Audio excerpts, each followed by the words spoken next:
Said Muhammad menjelaskan kalau Allah mengatakan Nabi Muhammad itu menjadi rahmat bagi seluruh alam, maka rahmat yang dibawa oleh Nabi Muhammad adalah rahmatan ammah, rahmat yang umum. Termasuk Nabi itu rahmatan lil kafirin, Pak. Kanjeng Nabi niku rahmatan lil munafikin, rahmatan lil usati wal mudhnibin. Termasuk Nabi Muhammad itu menjadi rahmat, membawa rahmat, bahkan termasuk bagi orang ahli maksiat.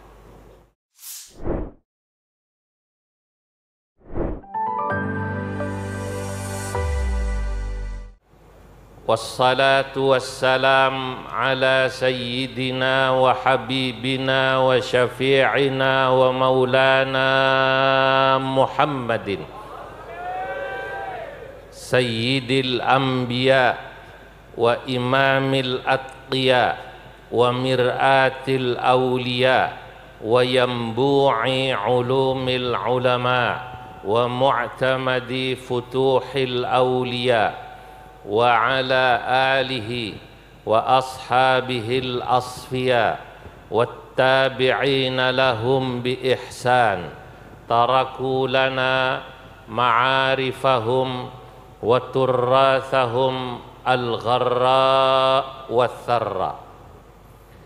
Amma ba'du, hadratal muhtaramin, para alim ulama, para masyayikh, para habaib, wabil khusus panjenenganipun Romo Kiai Haji Idris Hamid Sahibul Haul dan juga Rais Syuriah PBNU beserta keluarga besar Mbah Hamid Pasuruan yang saya tidak bisa menyebut satu persatu namanya, yang sama-sama kita hormati para sesepuh yang hadir di hadapan saya, Romo Kiai Haji Ali Masyhuri, Romo Kiai Haji Abdus Salam Mujib, leres nggih?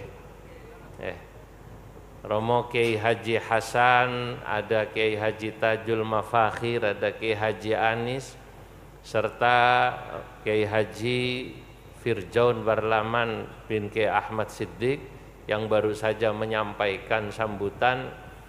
Wabil khusus kakak saya Menteri Sosial ini, Gus Saifullah Yusuf, ya, karena senior saya di PBNU. Para hadirin hadirat yang hadir di majelis haulnya Romo Kiai Haji Hamid Pasuruan, insya Allah semoga kita semua yang hadir mendapatkan keberkahan dari Allah Subhanahu wa Ta'ala. Allahumma amin. Pagi hari ini alhamdulillah kami dapat hadir di tempat ini mewakili Ketua Umum Pengurus Besar Nahdlatul Ulama Kiai Haji Yahya Khalil Saquf, yang hari ini beliau harus berangkat ke Amerika sehingga menyampaikan salam kepada semua yang hadir di sini. Biasanya Gus Yahya tiap tahun niku rawuh nggih mriki, tapi hari ini harus terbang nanti sore, jadi waktunya beliau tidak bisa hadir kemari. Para hadirin yang dimuliakan Allah, tentu Mbah Hamid Pasuruan ini bagi Nahdlatul Ulama adalah salah satu ulama yang memang istimewa, ya, sehingga setiap haulnya selalu ada yang hadir mewakili PBNU. Kita tahu bahwa orang menjadi kekasih Allah itu biasanya karena yang bersangkutan memiliki kredit poin, memiliki nilai. Kadang-kadang nilainya 1 atau kadang-kadang 2, kadang-kadang 3. Ada beberapa faktor, ada beberapa poin yang membuat yang bersangkutan dijadikan kekasih Allah. Ahlan wa sahlan Al-Habib Jindan. Faddalu.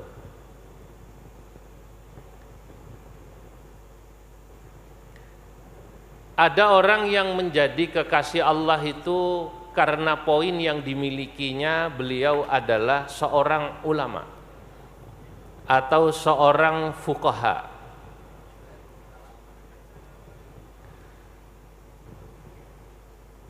Faddalu ya habibna. Ala ma fi muskilah.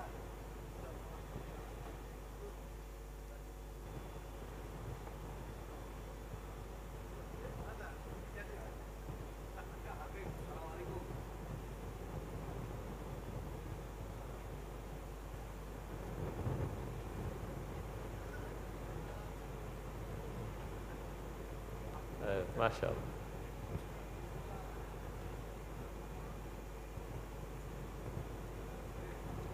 Jadi ada orang yang menjadi kekasih Allah atau waliullah itu karena ilmu, karena al-fiqhu, pemahaman yang dimiliki yang bersangkutan. Sehingga dahulu ada sebuah makalah yang dinisbatkan, ada yang mengatakan kepada Al-Imam Asy-Syafi'i, ada yang mengatakan makalah ini dinisbatkan kepada Al-Imam Abu Hanifah. Beliau berkata, "Lau lam yakunil fuqaha'u waliyan, lam yakun fil ardi waliyun." Saya ulang. "Lau lam yakunil fuqaha'u awil ulama'u awliya Allahi fil ard, lam yakun fil ardi waliyun." Jika di muka bumi ini katanya para fuqaha atau para ulama itu bukan menjadi wali atau tidak bisa disebut menjadi walinya Allah, kekasih Allah, lam yakun fil ardi waliyun, maka di bumi ini tak ada lagi wali. Ungkapan yang dinisbatkan kepada Imam Asy-Syafi'i, ada yang mengatakan dinisbatkan kepada Imam Abu Hanifah, ini menunjukkan bahwa ada kekasih Allah itu yang menjadi kekasih Allah, menjadi wali karena ilmunya. Ini poinnya adalah ilmu. Orang yang istiqomah mucal niku ten pondok yang disebut murabbiyin. Nah, itu biasanya wali karena istiqomah.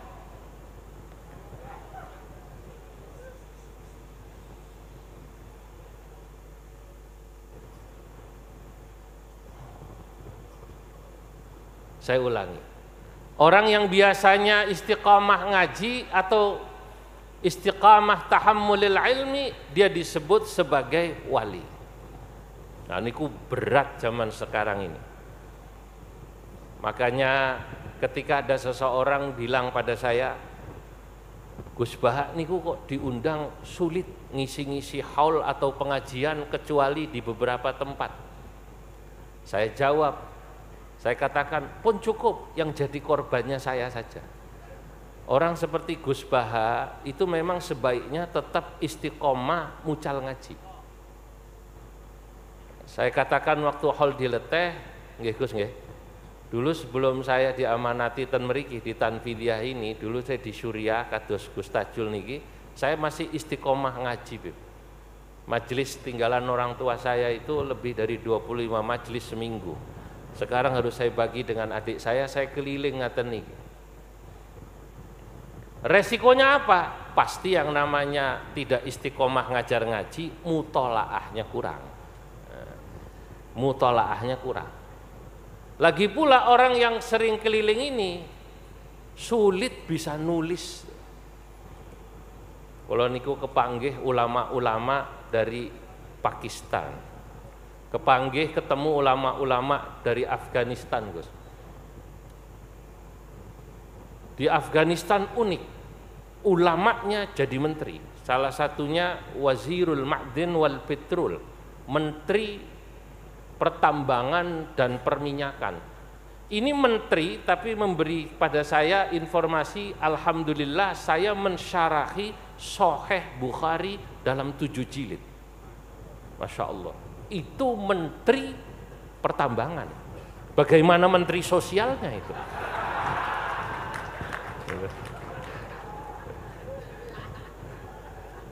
Ya Allah. Saya bertemu dengan Syekh Muhammad Taqi Al-Uthmani, salah seorang muhaddis yang masih hidup saat ini di Pakistan, di Karachi. Saat saya ke Karachi, Pakistan, saya bawa kitab guru saya Mbah Sahal Mahfud, Anwarul Basair ala Ta'liqatil Ashbah wan Nadhair. Lalu saya katakan bahwa Mbah Sahal ini ulama yang tidak pernah belajar lama di Timur Tengah, kecuali fil mawasim, hanya pas saat musim haji saja. Tapi beliau bisa mengarang kitab ini, ngaji, menjadi muridnya Syekh Yasin Al-Fadani. Beliau kagum begitu membaca kitabnya Mbah Sahal. Lalu beliau katakan, ana aidan ya'ni tilmid Syekh Yasin Al-Fadani hinama taraddatu ila Makkah fi sab'inat. Saya juga murid Syekh Yasin Al-Fadani ketika saya ke Makkah pertama kali mengambil sanad dengan beliau. Tapi apa yang terjadi? Kenapa ulama-ulama Pakistan, ulama-ulama Afghanistan, ulama-ulama India produktif mengarang kitab? Saya kok mengangan-angan karena ulama-ulama di sana itu tidak disibukkan untuk menghadiri acara hall. Ulama-ulama di Indonesia apalagi PBNU ini harus keliling kados kula niki ngewangi Gus Yahya dan Gus Ipul ngurus organisasi sambil acara keagamaan.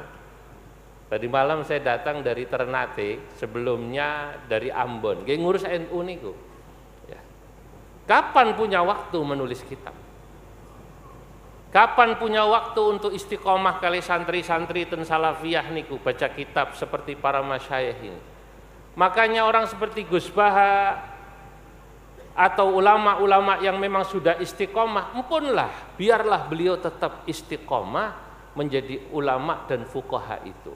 Karena sesungguhnya beliau-beliau inilah wa auliya Allahi fil ard, adalah para walinya Allah di muka bumi. Ada lagi orang yang menjadi kekasihnya Allah, walinya Allah itu karena hartanya. Sakha. Pada haul 2 tahun yang lalu saya cerita tentang Mbah Ma'ruf Kudus yang punya pabrik jambu bol. Ingat ya? Itu kaya, sakho, dermawannya luar biasa. Nggih modelnya nggih kados wae niku Mbah Yai Idris. Kalau ngirim kambing nggak pernah cerita, kalau ngirim beras kemana nggak pernah cerita. Ada wali-walinya Allah itu karena hartanya. Lah Gus Ipul itu tadi matur, saya ini pinter tidak, sugih ora. Kan gitu nggih Gus Ipul nggih. Lah terus kira-kira bayangan saya tadi Gus Ipul mau bilang, kok aku sudah diwali, apa alasannya gitu. Saya carikan alasannya Gus jenengan. Jenengan bisa seperti ini nih makomnya, ya Allah tidak pernah berhenti-berhenti jabatannya. Karena jenengan itu istrinya satu, itulah keramatnya.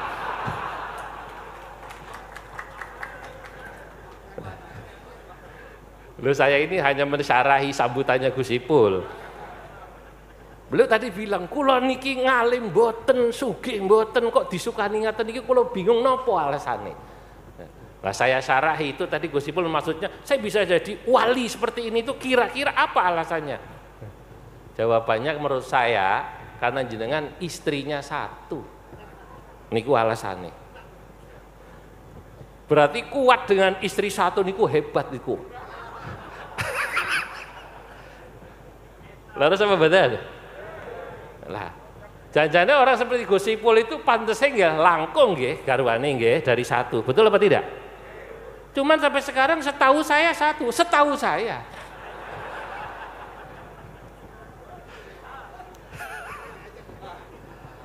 Berarti wali nih Pak.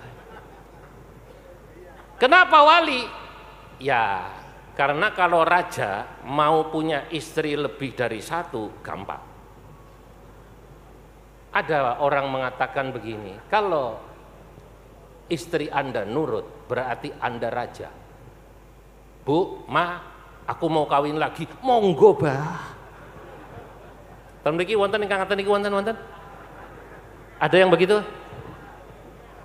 Kalau Anda termasuk yang begitu, badhe wayo mau nikah lagi langsung bilang istrinya, aku arep kawin neh, monggo Mbak kula padosake, berarti Anda raja. Tapi kalau istri Anda galak, seperti kakak saya tadi itu, atau ya seperti saya lah, sama lah.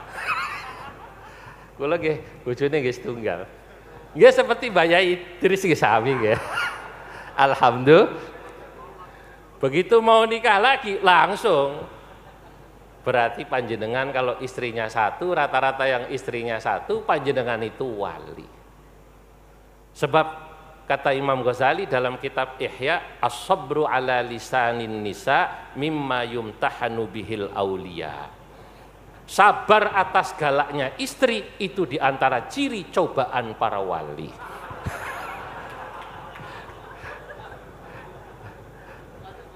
Termasuk Gus Ali ya.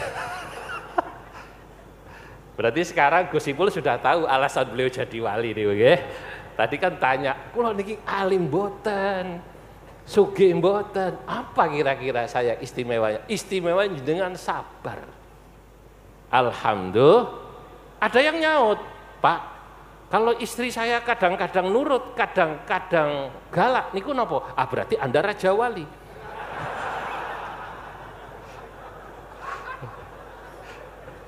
Nah, kalau yang nurut raja, kalau yang galak wali. Kalau kadang-kadang nurut, kadang-kadang galak berarti raja wali. Alhamdulillah. Kembali kepada Mbah Yai Hamid alladzi nahnu al-ana bi sadadi haulihi, yang kita sekarang ini sedang berada pada acara haul beliau. Saya kemudian berpikir Mbah Hamid itu seperti yang dikatakan Gus Firjon wau niku. Saya tinggal tambahin mensyarahi gitu. Mbah Hamid niku apa ya untuk poinnya itu menjadi wali? Nggih lengkap niku, susah semuanya ada. Beliau niku nggih ulama, nggih alim. Wong kula dikirimi kitab Nazam Sulam Taufik. Kitab Sulam Taufik ditakdomkan oleh Mbah Hamid. Ini hanya orang yang sudah punya tingkat ilmu yang tinggi bisa membuat nazam semacam ini. Beliau itu ya ulama, ya fuqaha. Beliau ini sakha, dermawan, orang kaya yang luar biasa. Dari manakib yang saya dikirimi oleh cucu mantu beliau, yang saya baca kembali karena kemarin ketelingsut pernah punya. Lalu ketelingsut saya minta lagi dikirimi. Masya Allah Mbah Hamid ini nggih ulama, ya orang kaya yang juga sakho, yang kemudian juga beliau ini memiliki tambahan-tambahan yang lain, yakni akhlak-akhlak yang luar biasa. Saya memandangi wajahnya Mbah Hamid di poster wow, dari tempat istirahat sampai tempat ini. Saya teringat seorang ulama namanya Habib Hasan Al-Jufri Bangil. Niku pernah membuat syair madah pujian untuk Mbah Yai Usman Al-Ishaqi, abahnya Gus Tajul ini. Saya ingat niki syair niki. Syair niki nggih walaupun untuk Mbah Yai Usman Al-Ishaqi sebenarnya pas juga untuk Mbah Yai Hamid. Wa idza nadarta li wajhihi yumbika an husnit tawiyyati daiman fi qalbihi ajazat lisani anin nu'uti li wasfihi wa bijudihi wa bihilmihi wa ulumihi. Wa idza nadharta li wajhihi yumbika'an, jika Anda melihat wajahnya Mbah Yai Hamid, Mbah Yai Usman Al-Ishaqi, para aulia-aulia Allah yang lain, lihat posternya mawon, Masya Allah, yumbika'an husnit tawiyyati daiman fi qalbihi. Anda akan melihat Masya Allah betapa beliau punya batin tawiyah niku husnit tawiyah. Ningali wajah mawon niku remen jenengan, Masya Allah. Saya belum pernah ketemu, wong zaman beliau wafat umur saya baru 3 atau 4 tahun. Sekarang haul yang keberapa nih? 43. Umur saya sekarang 47. Berarti saat beliau wafat kalau baru umur 4 tahun. Tapi saya hanya melihat wajahnya, Masya Allah. Wa idza nadharta li wajhihi yumbika an husnit tawiyyati daiman fi qalbihi. Jika Anda melihat wajah beliau, ini yang punya Habib Hasan Al-Jufri, ya, saya bacakan saja. Madah ini pujian untuk Ki Usman Al-Ishaqi, ayahnya Gus Tajul, ayahnya Ki Asrari Al-Ishaqi. Jika Anda melihat wajah-wajah orang alim seperti Mbah Yai Usman, seperti Mbah Yai Hamid, maka wajah beliau yumbika an husnit tawiyyati daiman fi qalbihi.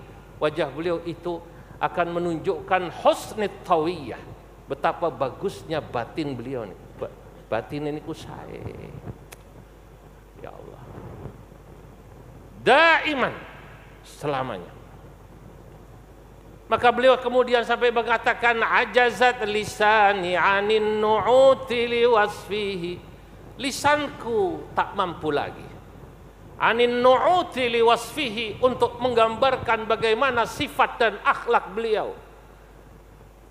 Wa bijudihi wa bihilmihi wa ulumihi. Bagaimana kedermawanannya, bagaimana ketawaduannya, bagaimana ilmunya. Masya Allah. Punlah iki Mbah Yai Hamid.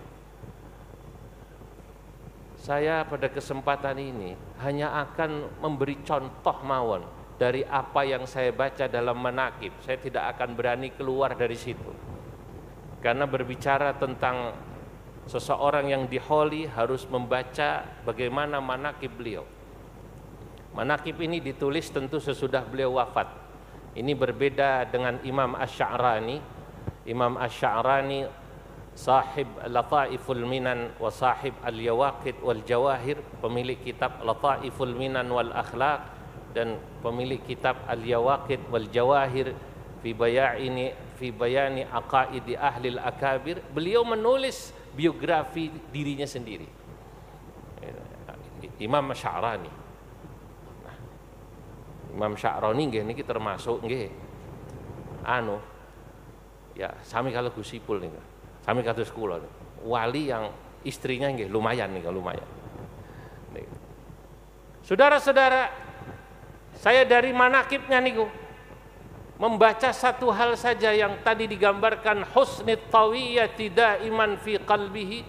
Bagaimana Mbah Yai Hamid Pasuruan ini batinnya, at-tawiyyahnya luar biasa, daiman, hatinya itu bersih. Resik niku pripun? Nggih persis seperti yang disampaikan Gus Firjon wau, beliau itu punya sifat rahmah yang luar biasa kepada umat.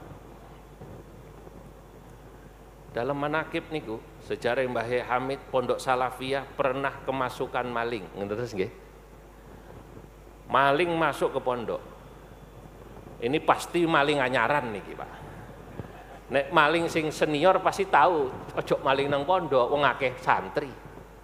Ini pasti orang maling karena tidak ngerti atau saking karena butuhnya, antara dua. Begitu di Pondok Salafiyah niki ketangkep. Kali santri mau digebuki sama Mbah Hamid dilarang. Ojo digebuki, cah, ojo digebuki. Jangan dipukuli, jangan dipukuli. Ya Allah, ono tamu kok kon gebuki. Maling itu tamu, kata Mbah Yai Hamid. Lalu sesudah sholat subuh dibuatkan nasi goreng dalam sejarah ini. Cuma nasi gorengnya hanya pakai telur, dikasih kopi. Mbah Yai Hamid matur sama beliaunya ini yang maling, ya Allah Pak, besok lagi kalau ke sini mbok ngomong biar saya siap-siap motong ayam. Lo maling kok kon ngomong. Ini mohon maaf, nasi gorengnya hanya pakai telur. Masya Allah, saya langsung ingat husnit tawiyyati daiman fi qalbihi ini, apa yang saya baca dalam kitab Muhammad Al-Insanul Kamil, sarangan Al-Muhaddithil Musnid Sayyid Muhammad Alawi bin Abbas Al-Maliki.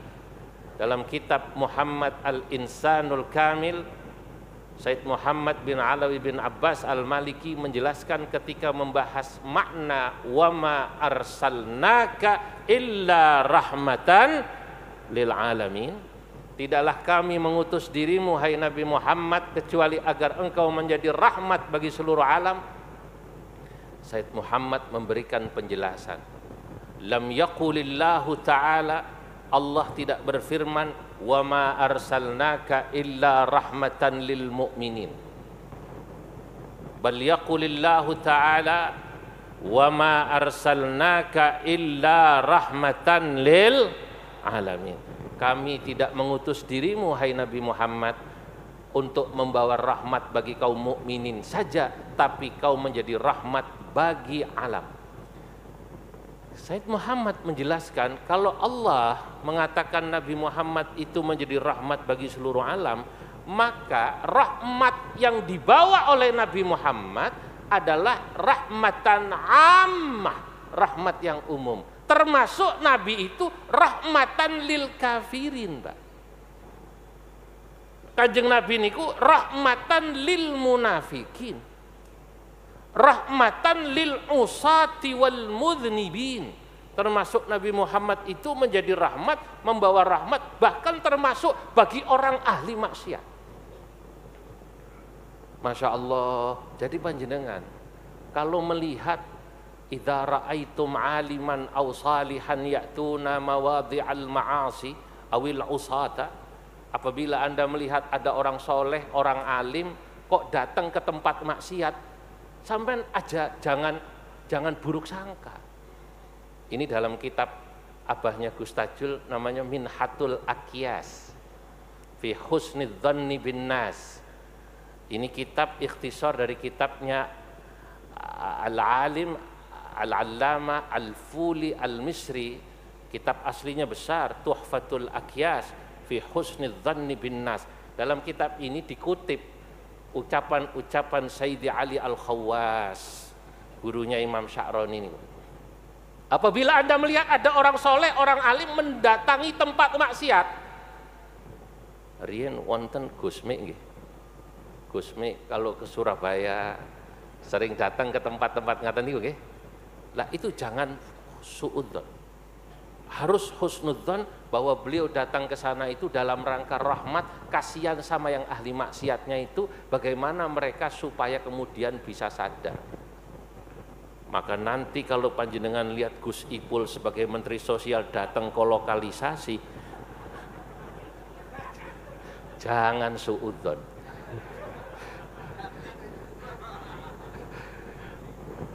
Bukan berarti beliau kalau datang ke sana jadi gratis, bukan. Innama ya'ti maudhi'al ma'asi awil usa li rahmatihi lahum. Gus Ipul sebagai Menteri Sosial itu datang ke tempat maksiat itu karena kasihan. Kon mandek ojo ngene iki, ojo, saya kasih bekal. Menteri Sosial punya instrumennya. Dikasih modal, diajarin jahit, ngaten Gus nggih, supaya berhenti itu. Ini saudara-saudara, bapak-bapak, bagaimana ulama-ulama dulu mengajarkan pada kita bahwa rahmat itu harus diberikan termasuk lil usah wal mudhnibin. Bayi Hamid niku bagaimana kasihannya sama pencuri dikasih makan. Nek zaman saiki ana maling ngono niku kira-kira diapakno, Cak? Kepuki. Mbah Hamid mboten. Dikasih sarapan, dibikinkan nasi goreng. Walaupun dalam buku itu tidak ditulis, saya yakin sama Mbah Yai Hamid pasti disangoni niku. Masya Allah, itu rahmah. Sekarang ini yang langka niki, Pak, rahmah ini. Dunia ini sekarang kita ini kok seakan-akan hidup harus hitam putih. Anda pro sana apa pro sini? Saya ini sekarang kalau duduk jejeran sama Habib Jindan, itu pasti langsung di frame dalam sosial media, pro Ba'alawi.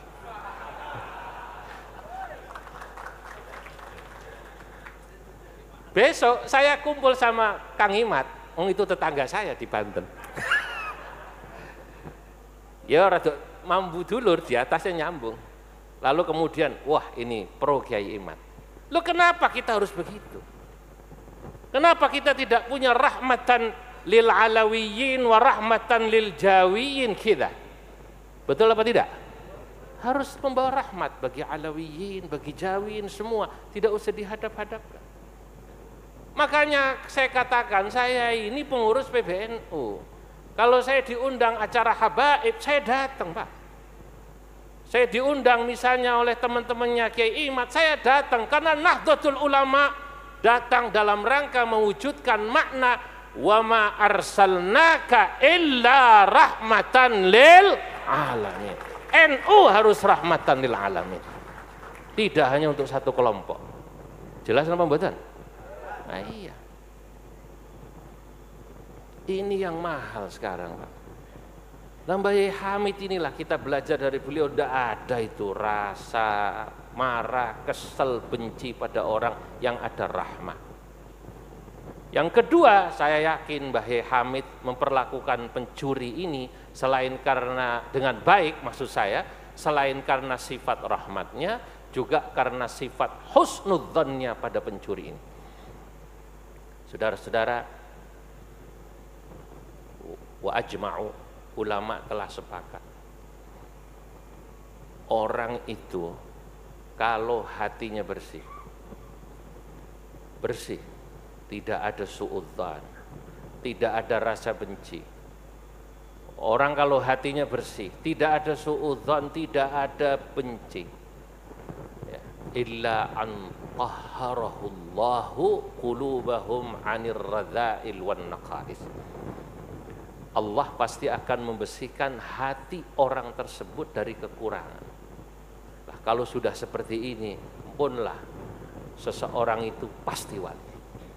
Wali tidak punya benci, tidak punya dendam, tidak punya marah sama siapapun. Kenapa? Karena yang dilihat ini makhluk Allah.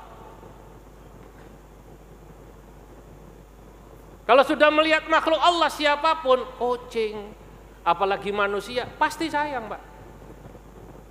Imam Ibnu Ajibah dalam Syarah Hikam mengutip syair. Syairnya indah nih. Irham bunayya jami'al khalqi kullahum wanzur ilaihim bi'ainir rifqi wasyafaqah waqir kabirahum warham saghirahum wara'i fi kulli khalqin haqqa man khalaqa. Irham bunayya, rahmati olehmu wahai anakku, jami'al khalqi, seluruh makhluk, kullahum, semuanya. Wanzur ilaihim, tataplah semua makhluk bi'ainir rifqi wasyafaqah, dengan tatapan kasih sayang, dengan tatapan kelembutan. Wakir kabirahumu, nek sampean temu sing luwih sepuh, hormati sing sepuh niku. Senajan beda partai, senajan beda kubu, nek ketemu cucup tangane, Kak. Mungkin Anda beda pilihan, ini zaman pilkada, terus nggih. Tapi kalau ketemu orang lebih sepuh, beda pilihan, mungkin kiai tersebut atau beliaunya atau tokoh tersebut bukan pilihan saya. Ketemu beliau kalau lebih sepuh, cium tangannya, hormati kesepuhannya. Warham saghirahum, kalau Anda bertemu yang lebih muda, rahmati dia. Wara'i fi kulli khalqin haqqa man khalaqa, pada setiap makhluk kau harus menjaga hak Allah yang menciptakannya, karena Allah lah yang menciptakannya, termasuk wong kafir, termasuk orang ahli maksiat. Mbah Yai Hamid ketika melihat pencuri, melihat, ya Allah, iki makhluk iki Gusti Allah iki. Wong sampai nyolong ini iki pasti saking butuhe. Itu kenapa dulu dalam kitab Dhawabitul Maslahah, Al-Imam Al-Buti menulis kitab namanya Dhawabitul Maslahah. Ini kitab perdo fikih, usul fikih.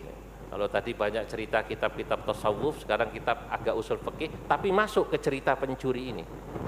pada masa Umar bin Khattab menjadi khalifah Amirul Mukminin, terjadi yang namanya Amul Maja'ah, tahun kelaparan.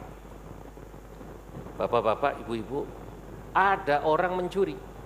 Lalu pada saat dia mencuri, yang dicuri itu sudah sampai 1 nisab.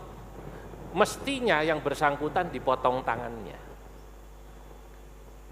Ilat untuk alasan untuk memotong tangan sudah ketemu, alasan 1 nisab.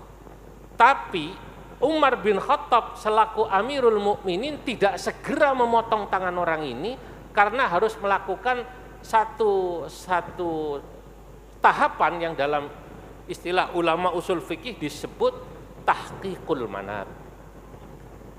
Takhrijul manatnya sudah ketemu, ilatnya sudah ketemu. Ini kerjaannya para ahli fikih, takhrijul manat nih. Tangkihul manat itu kerjaannya ahli fikih. Niki sudah ketemu, menentukan ilat yang disebut dalam nas niku, ini namanya takhrijul manat dan tangkihil manat. Lah, hanya kemudian apakah alasan memotong tangan itu bisa diterapkan pada pencuri ini? Itu sedang diuji oleh Umar bin Khattab. Ini bahasa orang akademisnya, tahqiqul manat adalah menguji relevansi ilat pada waqi'. Kata Umar bin Khattab, sik, ojo dipotong sik tangane, tak takokno sik, ya apa dek kok iso nyolong. Lah, ditanya alasan mencurinya, Pak. Begitu ditanya, kenapa kamu mencuri? Saya ini fakir khalifah. Sudah sekian hari tidak bisa makan keluarga saya. Lah apa tidak pernah minta coba sama orang-orang kaya di sekitar Anda minta sumbangan? Lah yang kaya-kaya itu dimintai sumbangan susah. Cari seperti Gus Ipul itu tidak ada di kampung sini. Gus Ipul itu tanpa diminta ngasih, Pak. Lah ini orang-orang kaya di kampung saya ini susah. Jadi sudah diminta nggak ngasih. Oh sudah diminta nggak ngasih, khalifah. Oh, kata Umar bin Khattab, jangan dipotong tangan orang ini. Kenapa? Ada syibhul milik, ada keserupaan kepemilikan. Wa fi amwalihim haqqun lis-sa'ili wal mahrum. Pada hartanya orang kaya ini ada haknya yang miskin loh. Dia minta nggak dikasih, berarti janjane wong iki nyolong di sebagian hak DE. Karena ada syibhul milik, ada syubhat, maka tidak jadi dipotong. Itulah yang dalam bahasa para ulama idra'ul hudud bisyubuhat. Umar bin Khattab sebenarnya sedang husnudzon. Kenapa dia nyuri, Pak? Sama kayak nanti kalau Anda lihat tadi itu, tidak semua orang tempat-tempat nakal itu di lokalisasi itu memang seneng gitu, Pak. Jangan-jangan itu Pak Menteri itu karena kepepet, Pak Menteri. Betul apa tidak? Loh, itu karena kepepet di tempat-tempat itu tuh. Maaf. Di tempat lokalisasi itu jangan kemudian kita langsung memandang mereka dengan pandangan wong iki kodan ini. Ya Allah Pak Menteri Gus Ipul, kalau boleh saya mau jadi istri keduanya jenengan.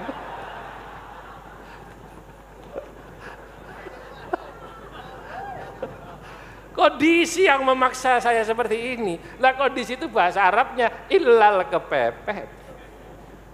Oh berarti kita harus husnudzon.